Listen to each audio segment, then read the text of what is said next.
നമസ്കാരം. Raf talk ഫുട്ബോളിലേക്ക് ഏവർക്കും സ്വാഗതം. സൗദി അറേബ്യൻ പ്രോ ലീഗിലെ അൽ നസറിന് കിരീട സാധ്യത വളരെ മങ്ങിക്കഴിഞ്ഞു.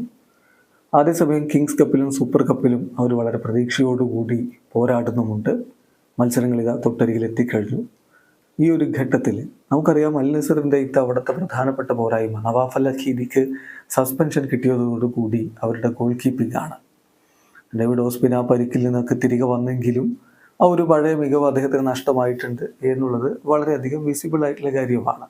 അപ്പം ഈ ഒരു ഘട്ടത്തിൽ അടുത്ത സമ്മർ ട്രാൻസ്ഫർ വിൻഡോയുടെ സമയത്ത് ഒരു മികച്ച ഗോൾ കീപ്പറെ എത്തിക്കാൻ വേണ്ടി അൽ നസർ മാനേജ്മെൻറ്റ് ആലോചിക്കുന്നു. അവർ ലക്ഷ്യമിട്ടിരിക്കുന്നത് German goalkeeper Marc Andre ter സ്റ്റെഗനെയാണ് എന്നൊരു റിപ്പോർട്ട് പുറത്തേക്ക് വരുന്നു. സൗദി അറേബ്യയിൽ നിന്നുള്ള ചില സോഴ്സുകൾ അത്തരത്തിൽ റിപ്പോർട്ട് നൽകുന്നു. ആ റിപ്പോർട്ട് ഇങ്ങനെയാണ്: the Al Nassr management want to sign German goalkeeper Marc Andre ter Stegen for next season.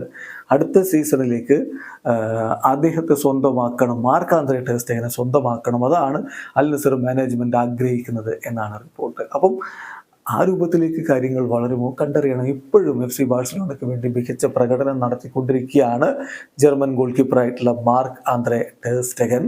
അദ്ദേഹം അവരുടെ ടീമിൻ്റെ വളരെ പ്രധാനപ്പെട്ട ഭാഗമാണ് എന്ന കാര്യത്തിൽ തർക്കമില്ല.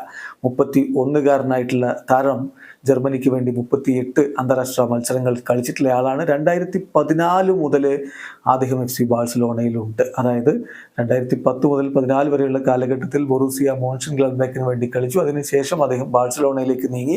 അവിടെ വെച്ച് അദ്ദേഹം നീണ്ട കാലം കളിച്ച് ഒരുപാട് കിരീടങ്ങളിലൊക്കെ പങ്കാളിയായിട്ടുള്ള ആളാണ്. അങ്ങനെയുള്ളൊരു ലെജൻഡറി സ്റ്റാറ്റസ് ഉള്ള ഗോൾ കീപ്പറെ സ്വന്തമാക്കാനുള്ള ശ്രമത്തിലേക്ക് അൽ നസർ പോകുന്നു എന്നാണ് ഈ വാർത്തയിലുള്ളത്. എന്തായാലും ഇപ്പോൾ റൂമർ സ്റ്റേജിലെ കാര്യങ്ങളുള്ളൂ. ബാക്കി കാര്യങ്ങൾ സമ്മർ ട്രാൻസ്ഫർ വിൻഡോ അടുക്കുന്ന ഘട്ടത്തിൽ കൂടുതൽ പുറത്തേക്ക് വരും. കാത്തിരിക്കാം. വീഡിയോ അവസാനിക്കുന്നു. ഫുട്ബോൾ ലോകത്തെ കൂടുതൽ വിശേഷങ്ങളുമായി റാഫ് ടോക്സിൽ എത്താം.